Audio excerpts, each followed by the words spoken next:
Uh, can we have their faces, please?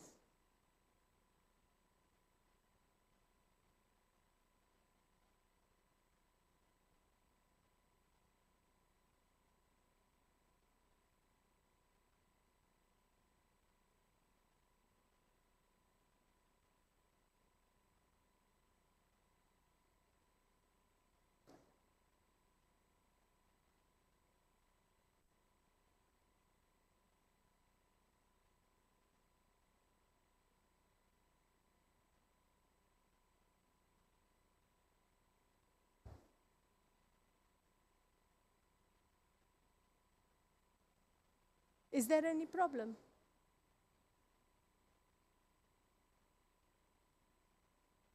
But yes, they are online. Previously, we could see them. We can't see now.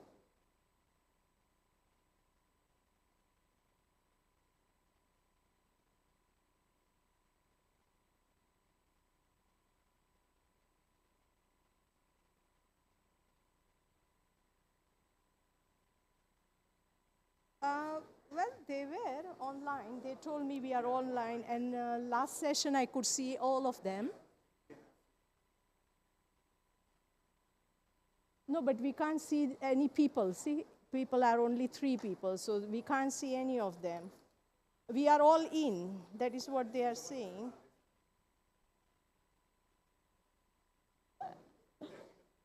Yeah, yeah. Let me get into my Teams and see, probably. My Teams and can I? It won't work? Okay. Yeah, yeah.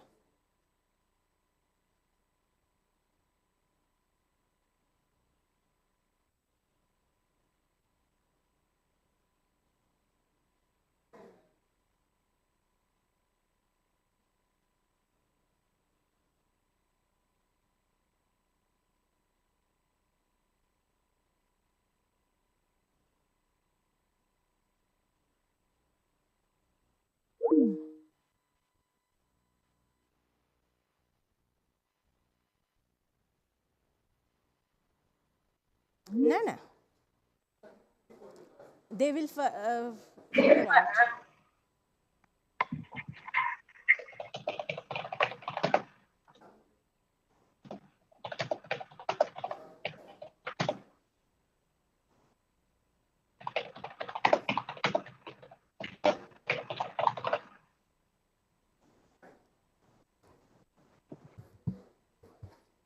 So hello, everyone. Throughout the day, we have heard about system change, innovation, empowering system agents, and many other things. We want to dwell into what we have never done and how we can do it without having half of our population of our system being equivalent to the other half and doing the innovation. So far, we have seen that women are very creative, multitasking, and they are very focused on looking at the family and the future of family and so on. So the role of women becomes very important. And so today I want to bring these 4 ladies here, who is Dr. Ghazala, Liz, Dr. Patience, and Tejal Thakur, to share their stories. And before I move to them, and so first round would be, because I don't know fully about you all, so I have encountered them, but I would like them to share their own stories, what changes they have made and how they are leaders in their own roles. And before that, I will share my story, and then I will ask them to share. So here I want to talk about how I got to this position today. Actually, I was a mature student, and I started after 25 years of my marriage. I was a typical Indian woman when I started this, my education after 25 years of marriage, and everyone in the society was surprised. And that is what I want to share, that why people are surprised when women try to go away or do something else what is traditional and stereotype, and why we are not allowed to grow as we want and be an individual. Secondly, I would also say that I was able to do this only because I had a support system. And that is that my family, my friends, and my society, my relatives, everyone supported me. So what it takes to understand, or what it is that we need to do to empower women, and that is what we would like to discuss this last hour. So first I will invite Dr. Ghazala to talk about herself and to talk about her story, please. Thank you. Good evening from Pakistan. Thank you so much for providing me this prestigious platform. I'm Dr. Ghazala Khan, and I'm gender equity and sustainable expert.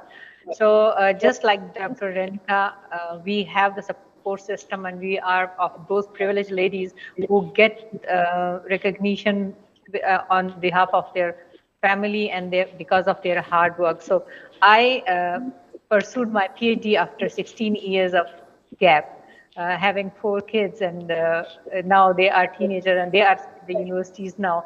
And at this position I reached is just because of, you can say, sitting at home and internet, networking, communicating, researching, and working.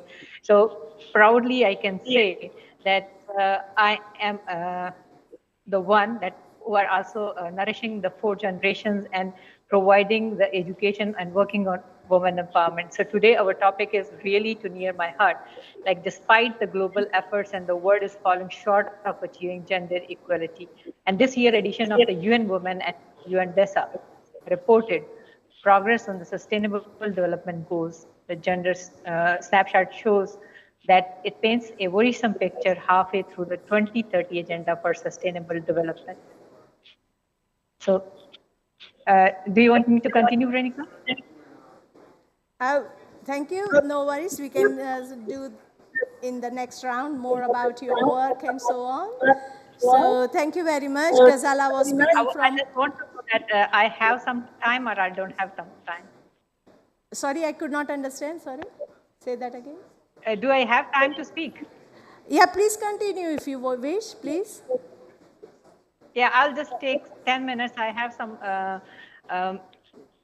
statistics which I want to share and just talk a little bit about our this session. So thank you so much. Ladies and gentlemen and esteemed participants and distinguished panelists, a warm welcome to the Empower Her session and a vital space for the collective reflection and action as we embark on a transformative journey toward gender equality, women empowerment, and a holistic development in the Global South. So first coined by progressive social activist Carl Oglesby in 1969, the Global South is a synonym for words such as developing countries, less developed countries are underdeveloped, and low income economies are the out of favor, third world countries. So like these related terms, Global South is used to describe countries whose economies are not yet fully developed and which face challenges such as low per capita income and excessive unemployment and lack of valuable capital. So even in 2030, a few, like Global South is the vast diversity of the Global South includes countries in Africa, Latin America, developing part of Asia, and the Middle East. And these are 78 countries which are included in the Global South. So for the UN, Global South is something of a shortcut to refer to developing countries in general, like UN currently lists 181 jurisdictions as a developing countries or territories and 67 jurisdictions as a developed countries. So today we gather not just as individual but as a catalyst for change, united by the belief that empowering women is not merely a goal, it's a fundamental necessity for sustainable development. So ladies and gentlemen, let me share that Global Annual Result Report 2021 says, education gain made over the last 25 years are at risk now, and their vulnerability to harm practices has increased. by 2030. A staggering 10 million more child marriages may occur, and global efforts to end female genital mutilation may be set back at least 30%. Even in MENA, in particular, as estimated 25 million urban women lack equal constitutions and statutory property rights. Similarly, countries-specific data offer strikes inside, like Uganda. Here is the proportion of men owing land is 21%, higher than the proportion of women. And according to World Economic Forum, women owes less than 20% of the world land. A survey of 34 developing nations by the United Nations Food and Agriculture Organization put the percentage as low as 10. So this is the point on which we have to think about. This is staggering if you consider that half of the world population is women, and more than 400 million of them forms and the majority of world food supply. Yet female farmers lack equal rights to own land in more than 90 countries. The Managing Asset Indicator in the Women, Businesses and the Law 2019 says a decade of reform studies examines gender differences in property and inheritance law in 187 economies globally. So over time, countries have been moving toward closing the legal gender gap in this area. While 112 economies don't restrict women's property rights, thereby receiving a score of 100, 75 economies still limits women's rights to manage assets. Europe and Central Asia is the only region where all the economies score 100, while in Afghanistan it's only 9%. In Pakistan, it's just 21%.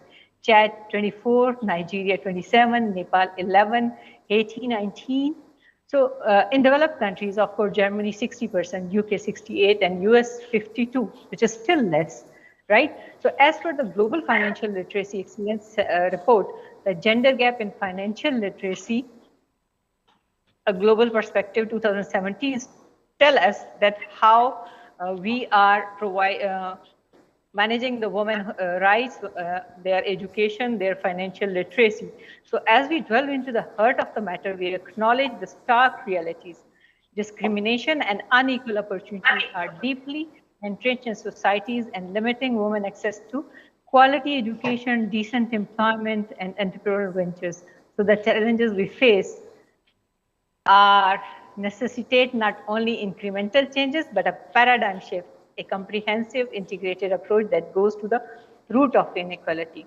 So the goals of Empower Her session are strategically designed like waypoints on a transformative roadmap. Number first, promote gender equality. Number two, empower women. Number three, economic power empowerment. Number four, enhance access to the quality education. So to bring these goals to fruition during our discussion, we will explore innovative solutions, pathways that leverage technology, financial inclusion, entrepreneurship, and education to overcome these challenges. As we embark on this journey, let us remember that the success of Empower Her is just not just mired in statistics and data, but in the lives transformed, aspiration ignited, and a more equitable future realized. So let us turn our attention to the stark statistic that undergoes these persistent challenges. Thank you so much. Thank you, Ghazala. Let's move toward. Yeah. Ghazala was from Pakistan, and now I want to bring, and you rightly said that we need to focus into agriculture and food and so on. And I would like to bring here Liz Bowles, who is from agriculture, and I would like invite her to speak about herself and her work. Thank you. Thank you very much, Renuka, and good evening, everybody. I'm delighted to be joining you on the opening day of COP28. As Renuka said, I work within agriculture and have done all my career, and indeed my family before me. So I'm very much an agriculturalist, a farmer, perhaps even a peasant. But what I wanted to say is my largest job at the moment is I'm the chief executive of an organisation called the Farm Carbon Toolkit, which is a UK-based organisation which supports farmers to really understand the climate impacts they're having through producing food, and helps them to understand how best they can minimize those emissions and transition towards net zero, as well as understanding how best to remove carbon from the atmosphere. And I really want to stress this, emphasize this point, that the agricultural sector has the best opportunity of any sector across the globe to help us to reverse climate change through storing carbon in soils. And they really do need the support of everybody to enable them to do just that. And it's so important. But for me, I'm also really delighted to be on this panel today, because it probably forced me to think about my own sort of route to getting where I am today. And obviously, I was born and brought up in the global north, so I've got a very different life experience to many of the other women on the panel. And you might think that, you know, the statistics that Ghazala has just put out sort of show that things are better, yes, but they're by no means equal in the global north in terms of women's equality in relation to men. And certainly within UK agriculture, it's probably, well, it's one of the sectors with the lowest level of female involvement. Although my take on that is somewhat different, because I was born and brought up on a farm, and indeed I'm still a farmer myself in my own right now. So I am a farmer. I'm actually lucky enough to own land myself. But as a child growing up on a farm, I was lucky enough to have a mother who was herself, I think, empowered. I didn't know that. And I think that's one of the most important lessons that I can sort of transmit, is that what you see as a child is what you consider to be normal. So for me, as a child growing up in a rural setting in the UK with no real influence from cities, what I saw was a female line who decided on what they wanted to do and got on and did it.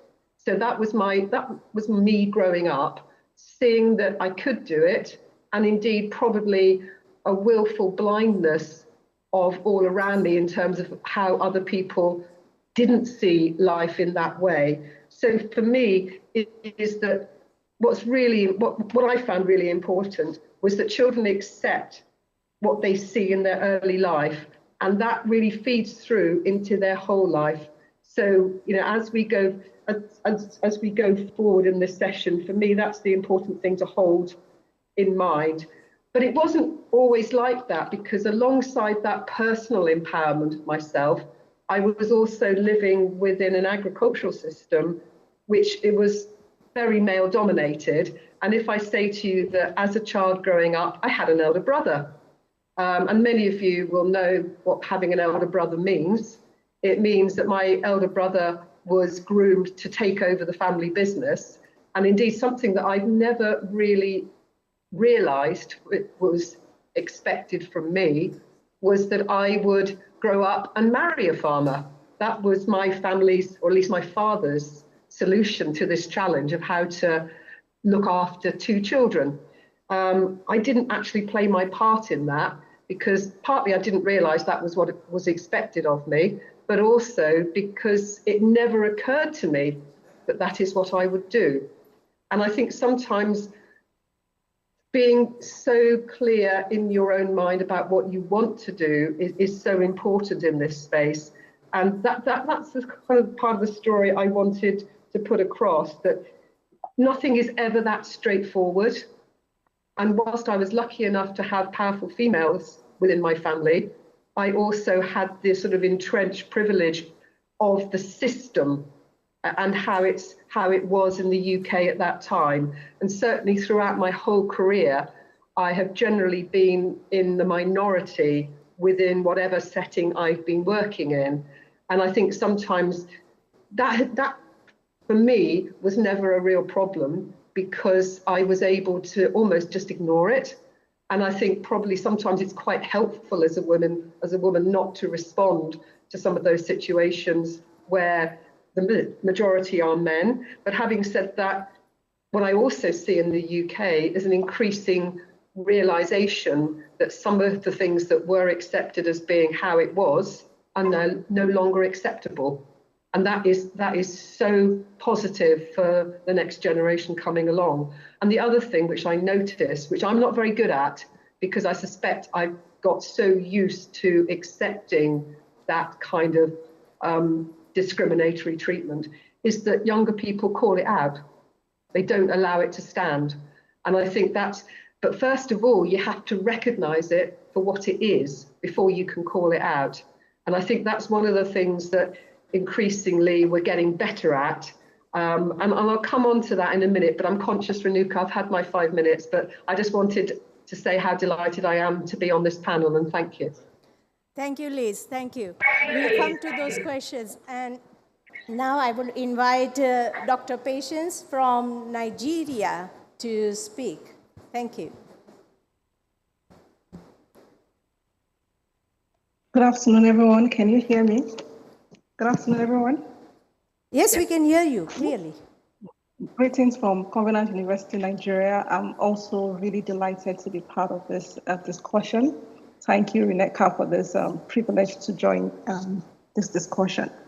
I'm a senior lecturer in the Department of Building Technology at Covenant University. I'm also the chair of the Regional Center of Expertise, RCE Ogun. RCE Ogun is one of the 190 regional centers of expertise acknowledged by the United Nations University Institute of Advanced Sustainability. RCEs are basically learning hubs for sustainable practices. Also, the convener of Women Academics in Construction, which is a capacity building network mainly for women academics and postgraduate students in the built environment. And at WAIC, what we do is that we provide mentoring, networking, and basically the requisite skills that women need to navigate their academic career. In terms of supportive ecosystems and in terms of how I've been able to get to where I am today, I would like to say my parents were really instrumental. They were awesome. They were very supportive. They were educated themselves, so it was really easy. There was no barrier from the home front. And then I got married, and at the time I was married, I was also studying for my PhD, and my husband was also very supportive. So it wasn't just supportive by mouth, he was also very helpful with house chores, domestic chores. So it was easy to really navigate through my PhD at that time. Yes, that was home front, that was family. But at work, it was not the same story. So coming into academic at a very young age, that time, and I was working at the same time, I was schooling in the same place. And my first experience with gender stereotyping was actually at work. And it was at a time when I needed to select a topic for my PhD. And then I was just interested in the whole idea of me being the only woman in my department. Something must definitely be going on. So I wanted to research more about gender. And so I told the supervisor, and then he said he's not interested in anything as subjective as gender. I really didn't understand what he meant at that time, but he just gave me that answer, and that was it. He gave me another topic, we moved on. Then there was also someone else in the supervisory team that wasn't pleasant at all, that made me really experience what gender stereotyping was. He kept on using very derogatory remarks, which could be very, it kind of like breaks down your confidence. But the point I'm trying to make here is, in all of this, I tried not to give up. I remember one of those times he said something very derogatory. I broke down in tears, and in tears, as I was crying, not in front of him anyway, I made up my mind I was going to become the best that I could be in spite of that experience. And going back to empowerment, it's important for us to know that empowerment, we could have, when we talk about empowerment, we could have people supporting us, maybe at home or at work, but at times it might not all be rosy. So in times where people don't see people to encourage them, they should reach down into themselves and not give up. That the ecosystem actually starts from themselves, believing in themselves, knowing that in spite of all, you can still be the best you can be. And why is it important for you to reach out to yourself and become the best of yourself? I noticed that as I began to to be hopeful as I began to become the best version of myself. People began to applaud me. Even though this group of people didn't applaud me, they didn't appreciate me, but I noticed that people began to appreciate me and began to applaud me. So it's important that as we discuss about empowerment, we should let our women know that it starts from themselves, not putting themselves down, believing that in spite of whatever they're experiencing, they should be hopeful. They should be hopeful and try to endeavor to become the best that they can be. So that's just my story. Thank you. Thank you very much. So we have heard Ghazala from Pakistan and talking about plenty of different countries that still need to be, like, we have to encourage and empower women. We also heard about from Liz that agriculture system needs to be changed, because there are plenty of female workers working on ground, but they don't get enough returns. And Patience talked from the STEM point of view. She is she's architect, and she's highly recognized in their engineering and architect group. She leads that group. So now I will bring in one young one who is Tejal, and she's also my daughter. But especially she is here because she worked on Oasis, a program where she was trying to understand what is needed to empower young mothers in engineering, and so we would like to hear from her as well. Thank you. You are on mute. Can you hear me? Mm-hmm. Yep. Good afternoon, everyone.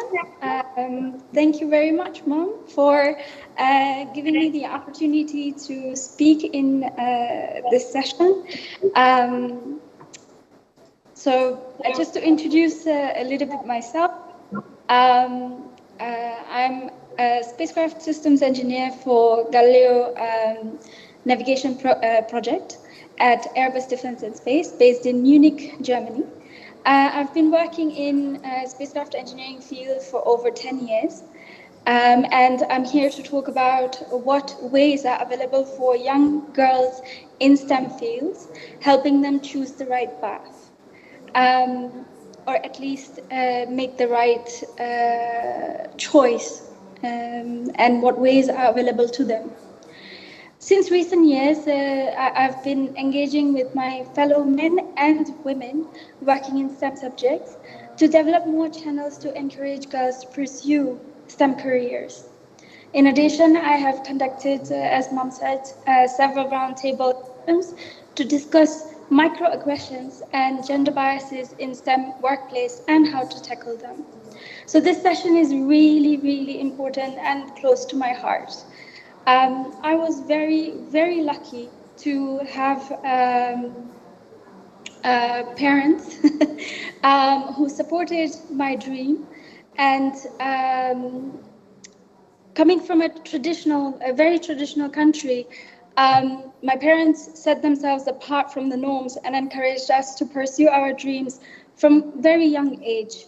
As I went into my field, I carried this teaching with me to not only encourage my fellow women engineers, but also to give and share opportunities, building kind of like a support system where not only women support women, but men support women as well. And not just parents or your brothers and sisters, but your fellow colleagues. And currently I'm at a position in my company where I'm surrounded by great mentors and really, really lovely colleagues that not only encourage me to pursue my career and give me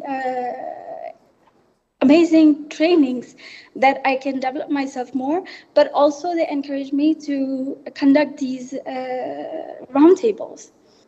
And so I hope that I can bring a young perspective to this session. And yeah, again, really a privilege to be here. Thank you very much. So here, this is not, why I have taken as a personal and private stories we are trying to share, because they are the role models. We need to show people that there are role models like this, and everyone, there is someone to follow, and they are there to mentor others. So these are few examples exist, though there have been a lot of advancement, but I think those advancements are still not happening in a way that they are delivering the goals which we are looking forward. For example, most countries nowadays, when we see the graduation level, female graduates more than male. But there are many, very few percentage of these female make it into the work and then later into the leadership role, or being independent and how they want to take the choices in that region. So I would invite now Ghazala to just speak how we can empower the ecosystem that we want, that can allow us. And again, you know, as we have seen, that we want to have the end users to play a role in climate change and sustainable development. And this can never be achieved if 50% of population is not doing their work. And so I would like to invite Ghazala to tell something that we can share as some recommendations or what we need to do if we want to empower the system for this. Thank you.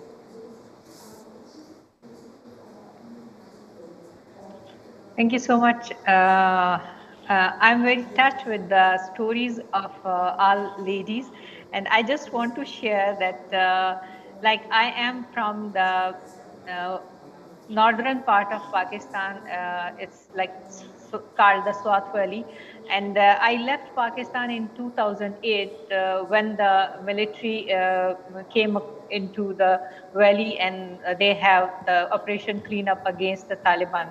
At that moment, I was working in a bank, and I was the only lady appointed there. And I received a notice, written paper from the Taliban. I don't know, they sent or someone else sent that if she works here, the bank will be blown. And then manager asked me to leave it immediately, and if you resign, it will be in the betterment of everyone. So in 2008, I am the one migrated from my country, and we left Pakistan. And just, you can say, last year I came back in Islamabad, and still it's not the situation is not like that I can stay there in my own area along with my kids or somewhere. So my two daughters are living in Georgia, and they are studying medicine, while one daughter and son is with me. They are studying in Islamabad, and my husband in Saudi Arabia. So this is my personal example that how far the woman can go. And I just want to share that this is the book which I wrote, if you can see it. Okay, it is available on Amazon. It is Living in Pieces, Stay Focused and Make the Things Happen. So there is a lot of things, a long journey of my success.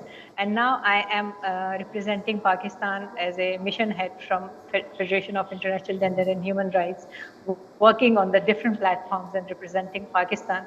So I want to see a sustainable Pakistan along with the global South.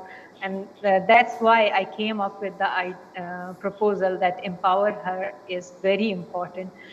Because in such a situation, as I shared, that what is the percentage of women and how they are empowered, or they have idea about like what are their rights, even though they don't have an idea. So what we are going to do, we want to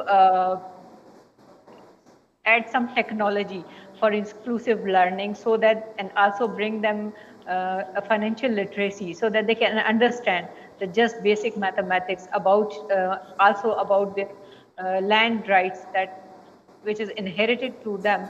Like in the religion, they have the right, but according to the norms, according to the society and their the self-made laws, and even they don't have a knowledge and of that, which, you know, the ignorance is also another form of what I can say, it is an evil, that if you don't know about your own rights.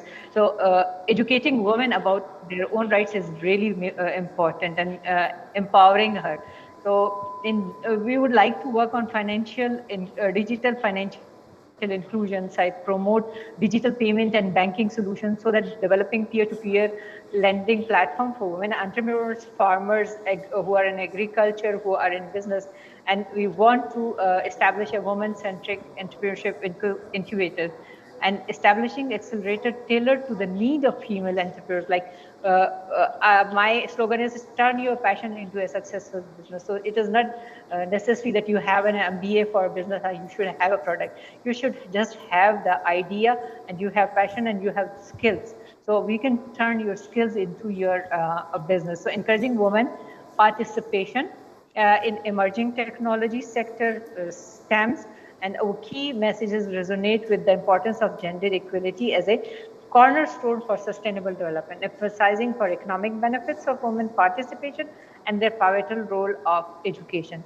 So our operational objects are awareness and advocacy, economic empowerment, education for all, community engagement, and data-driven decision-making skill. That decision-making is another important skill which we are lacking, because we need someone to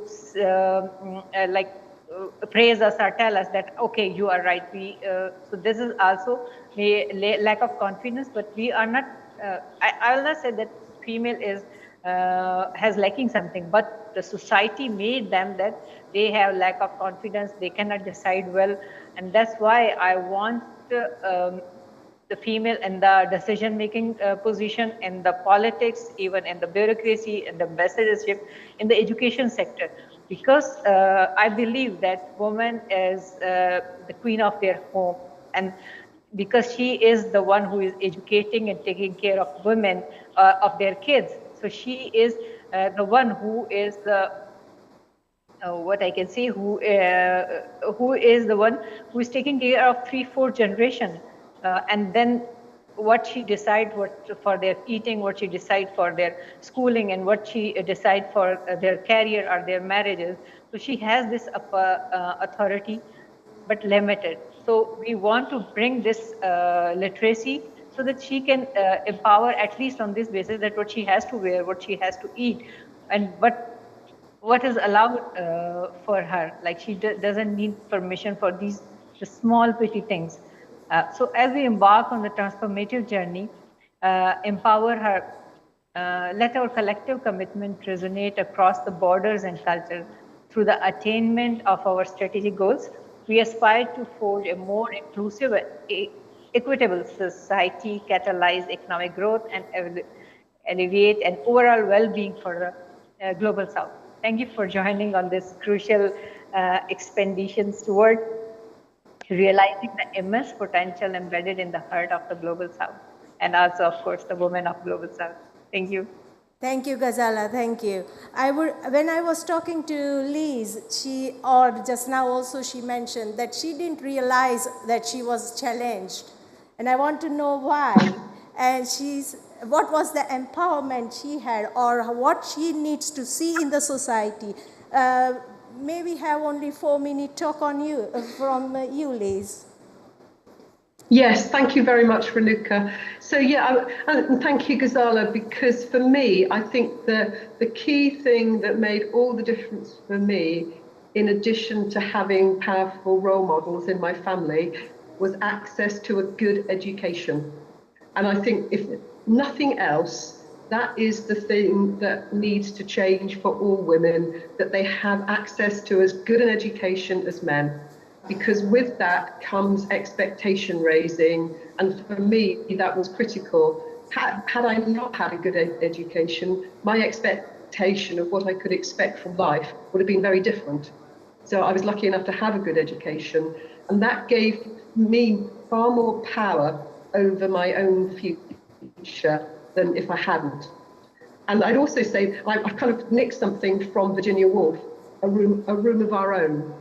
What I mean by that is having some space and having agency over our future. Where women don't have any of those things, their power is so restricted. And that for me is the thing that is so important. Having power in relationships, having power in and having your own money, actually. Just think how much more powerful it makes you having your own money than having to rely on anybody else. Now, I want to bring this back to agriculture because I'm a real passionate advocate of agriculture. And within agriculture, having more women in positions of power, and I have seen it happening, and to some degree, I think I am the living embodiment of this, it brings a greater nurturing for soils and for the environment. And I think right now, and I did work as in Africa for 3 or 4 years, well, just after I left university. And then I was sort of stunned to see that women were very often the people who were doing the work in the fields. But then when I called meetings to talk about new techniques, the women never came. And it's having that ability to actually connect with the people who are doing that work on the land, who have that sense of connection, of nurturing, that we need to empower. And I think that will be so powerful to help us as we combat climate change. I'm conscious of time. The only last thing I wanted to say in this space about what needs to change is that for most of my career, I had to be better than my male counterparts in order to get the kind of promotion that they would get. Now, what has to change is that that should not be necessary. It should be that it's normal for women to succeed based on their skills and knowledge and talents, but not to have to be better than their male counterparts to get those jobs. And I'm not quite sure how we make that change, but if we don't know the change we are seeking to make, it's much more difficult to make it. Of course, it's fine that women are better, but they shouldn't have to be better in order to get those jobs. And that's actually all I want to say in this section, Renuka. Thank you. Okay, thank you, Liz. And yes, it should be normal for women to be there, right? And I would invite Dr. Patient to share what we need in Africa to empower women. Okay, thank you so much, Rita, for having me again. So I'll just speak from the perspective of a construction person because that's my space. And like we're having this topic, and you're looking at it from the angle of the systems, from the angle of systems thinking, that is bringing different perspectives to the idea of women empowerment. So from the angle of construction, we find that the construction is one of the most gender imbalanced sectors. Women are underrepresented, right? But every time I think about sustainability, what comes to my mind is succession. Okay, succession, what happens to the future of the industry? Okay, right now, we are still, women are still underrepresented. What happens from years to come? Okay, so for that to change, we need to see how universities, higher institutions come in this regard. Why is that? Because universities are like engine rooms, okay, that churn up future professionals. Okay, and so there's something that the university has, particularly universities that host courses that are related to construction. They have to look back. How many women do they have? And what really are the problems these women are facing? Because a typical young lady coming into that program, she sees that for a whole 5 years, maybe she doesn't have contact with any female lecturer. Even from the first day, she's making up her mind. Something is telling her that what she's seeing is now what society has told her about the field, that is a men's world, is really true. Because she has come into the classroom and she's not even finding any female lecturer taking her. So there has to be an intentional, an intention of all stakeholders, particularly higher institutions, to see how they improve the lot of women academics, particularly those in those programs. You know, we want women not to endure what they do, we want them to really enjoy what they're doing. Okay, because if they are enduring, because of the how cumbersome work is, combining work and life, trying to balance it, they would keep recycling their pain. There will be no opportunity for them to become role models. Okay, and this can also affect their emotional health. So we want women to actually to actually enjoy what they do. Again, we want to see that they have the requisite skills. Okay, the requisite skills. For people in academics, their basic challenge is, how do I get promoted?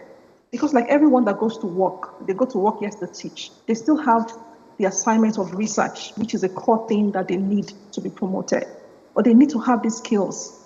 They need to know how to combine research and teaching so that they can be promoted. And when they are promoted, then they become mobile. You know, when they have what it takes, they can even move from a job to another and then increase their income. Again, we want to see that there are more women in the academics so that we can have more female mentors. Okay, this issue of role modeling that we're talking about is because we don't have enough. Okay, typically you come to a typical construction program or department, you see 1, 2, you know, and the role models are not enough. But we want them to be many so that we can have more women interacting with, more female lecturers interacting with the students. And again, when this happens, we'll eventually have more women staying in the industry. And that's what WAIC has been doing, the organization that I convene. So what we do, we meet and we try to train them on the skills that they need in research. We try to connect them we try to give them some exposure, international exposure. We try to connect them with mentors so that they can have some of these skills and they can be able to, write impactful articles and then have what it takes for their promotion.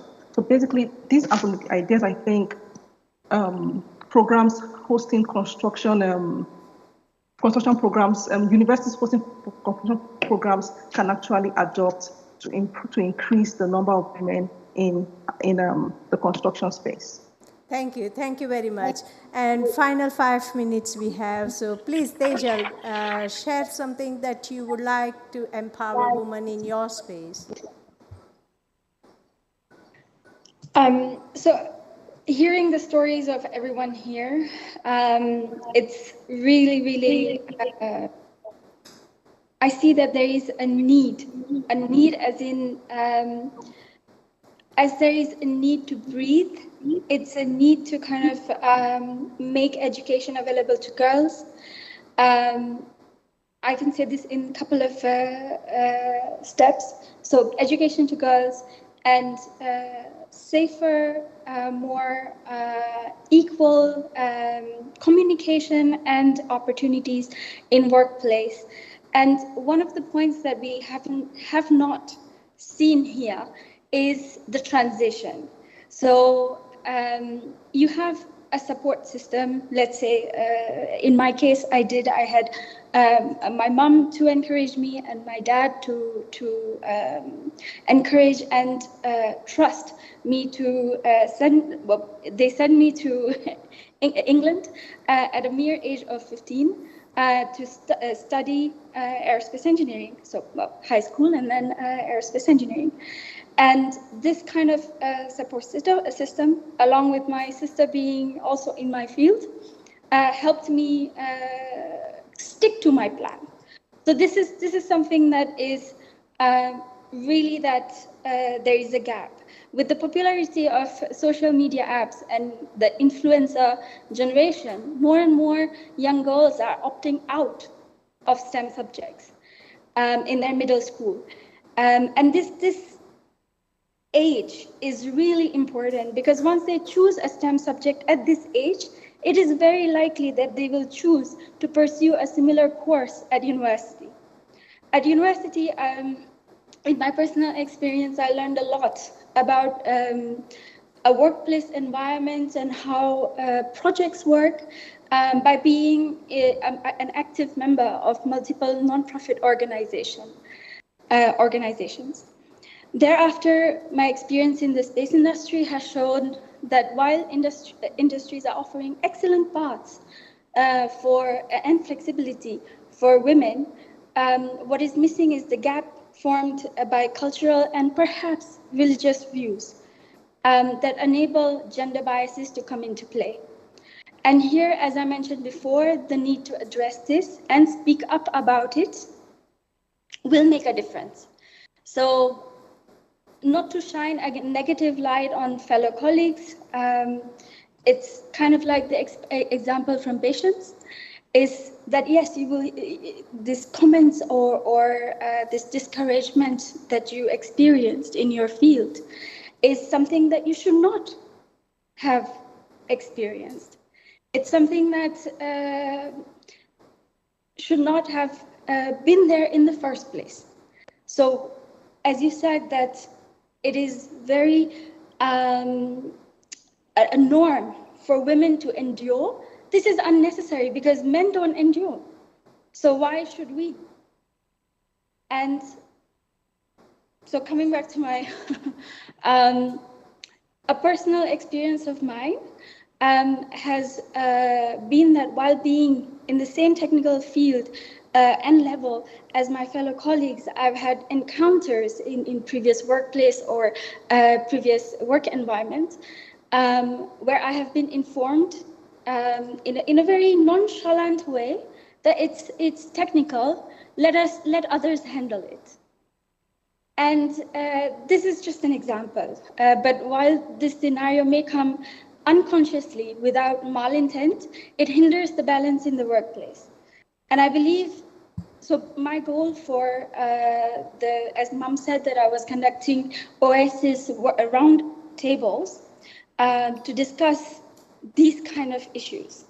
So issues that it was separated in 3 parts. So it was girls at middle school. So how to encourage them in pursuing STEM subjects. In the middle, where at university, what girls can do to be aware of what kind of situations that may come in their workplace. Universities focus on only technical subjects, especially in engineering, and girls are not prepared that you need a really hard skin to kind of not let this bother you, but power through. And while we are trying to not make this a norm, it is a transition phase until it becomes a norm that it is okay, and there is no struggle for women in the future. This transition phase, we need to have a hard skin. And the third part was to discuss these scenarios where women are subjected to gender biases and gender inequality, or even in a passing comment.